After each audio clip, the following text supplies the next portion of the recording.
السلام علیکم ناظرین، میں ہوں آپ کا ہوسٹ ڈاکٹر نوید۔ آئیے آپ کی ملاقات کرواتے ہیں احمد پور شرقیہ کی مشہور و معروف سماجی شخصیت بھی ہے اور کاروباری شخصیت بھی ہے، حاجی محمد واجد صاحب، جو کہ چیف ایگزیکٹو ہیں حاجی فیض محمد گروپ آف انڈسٹریز کے، اور ساتھ اب حاجی واجد کمیشن صاحب کے نام سے انہوں نے اپنا سیپریٹ کام بھی شروع کیا ہے۔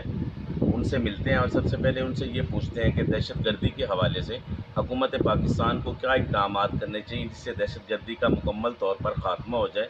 دہشت گردی ہمارے ملک کے لیے ایک ناسور بن چکی ہے، جس سے ہماری معاشی حالت تباہ و برباد ہو چکی ہے۔ اور دوسرا سب سے مین اس وقت جو انٹرنیشنل ایشو ہے وہ ہے اسرائیل، فلسطین اور کشمیر اور برما، کہ جہاں بھی دیکھ رہے ہیں پوری دنیا میں مسلمان ہی پس رہے ہیں۔ آخر اس کی کیا وجہ ہے؟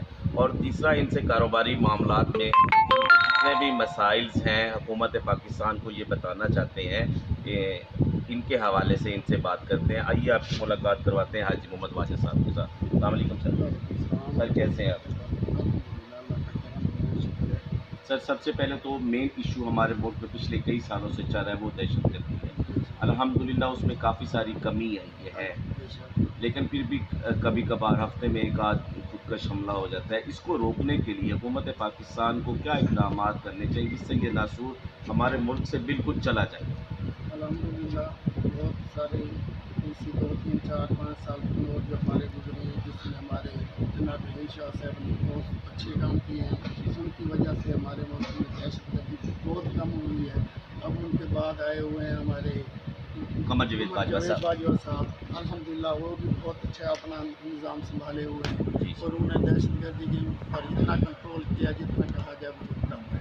الحمدللہ ہم اب یہ سمجھتے ہیں کہ ہمارے ملک میں نہ ہی کوئی ایسے لوگ تھے دہشت گرد، بلکہ یہ لوگ جو کہ باہر کے ہی مقصد ہے کہ جو ہمارے ملک میں آ کر یہ دہشت گردی باہر کے لوگوں سے ہی ہوئی ہے۔ ہمارے ملک میں ایسی کوئی چیز نہیں ہے۔ الحمدللہ وہ بھی اب صفایا ہو گیا ہے۔ انشاءاللہ اللہ کے حکم سے آگے بھی کوئی ایسی چیز نہیں رہے گی، نہ ہی رہے گی۔ اور اس میں آرمی کا جتنا ہم دخل ہے اس میں کوئی شک نہیں ہے کہ آرمی ہمارے یہ سب کچھ ہے، اور ہمارے ملک کی خیر خواہ اور ہماری جان کی لیڈ بھی ہماری آرمی ہے۔ ہم سمجھتے ہیں کہ یہ ہے تو ہم ہیں، ہمارا پاکستان ہے، ہمارا ملک ہے، ہمارا دیش ہے۔ اگر یہ نہیں رہی ہماری آرمی وغیرہ تو پھر سمجھو ہم کچھ نہیں رہے۔ میں تو سمجھتا ہوں الحمدللہ ہمارے ملک سے یہ دہشت گردی تقریباً ختم ہو ہی گئی ہے، بلکہ میں تو سمجھتا ہوں کہ ایک توقعات یہ بھی کوئی انشاءاللہ واجوہ صاحب جس طرح کے کام کر رہے ہیں یہ بھی انشاءاللہ ختم ہی ہو گئے۔ اور دوسرا اس وقت جو مین ایشو ہے انٹرنیشنل ایشو کہ فلسطین کو اسرائیل چاہتا ہے کہ دارالخلافہ بنایا جائے، ہمارا قبلہ اول جو کہ مسلمانوں کے جذبات کو مجروح کرنے کے لیے، اور دوسرا پچھلے 47 سے لے کے اب تک کشمیریوں پر تو آپ کو پتہ ہے ظلم کی انتہا ہو رہی ہے، لیکن پچھلے کوئی 10-12 دن سے کوئی بہت زیادہ انتہا ہوگی۔ ادھر برما میں دیکھ لیں آپ کے چمڑی ادھیڑی جا رہی ہے، بچوں کو زندہ جلایا جا رہا ہے۔ اس میں ہم مسلمان ایک پلیٹ فارم پہ ایسا کیوں نہیں جمع ہوتے؟ اس کی کیا خاص وجہ ہے؟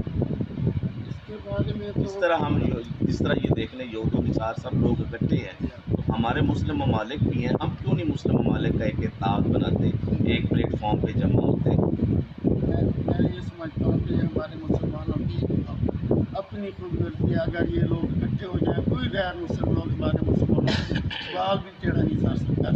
انشاءاللہ ان کو اکٹھا ہونا چاہیے اور ان کا اپنا ایک مقصد ہے کہ یونین بنانی چاہیے ملک کی ستاروں پہ، اور مسلمانوں کے لیے ہر چیز بنا کر جو بھی ہے چلو تیار کر کے تو اپنے متحد ہو کر یہ جو یہودی یا یہ لاتی وغیرہ جو بھی ہے جس طرح وہ متحد ہوئے، یہ ان کے ساتھ اپنا ایک پلیٹ فارم بنا کر ان کے ساتھ ان کو بالکل کرنا چاہیے، تاکہ ملک ہمارا جو ہے وہ مسلمان کنٹری جو ہے وہ بالکل محفوظ اور اس طرح رہے گی۔ اگر یہ اسی طرح سیدھا رہے تو پھر یہ یہودی لاتے ہم بھاری ہو جائیں گے۔ مسلمانوں کو، ہر مسلمانوں کو چاہیے کہ ان کا حق ہے، امیر ہو غریب ہو، چھوٹا ملک ہو بڑا ملک ہو، ہر کسی کو متحد ہو کر ان لوگوں کا مقابلہ کرنا چاہیے۔ جو مسلمانوں پہ ظلم اٹھائے جا رہے ہیں ان کے ساتھ جو بھی زیادتیاں ہو رہی ہیں یہ سب مل جل کر ان کا ساتھ۔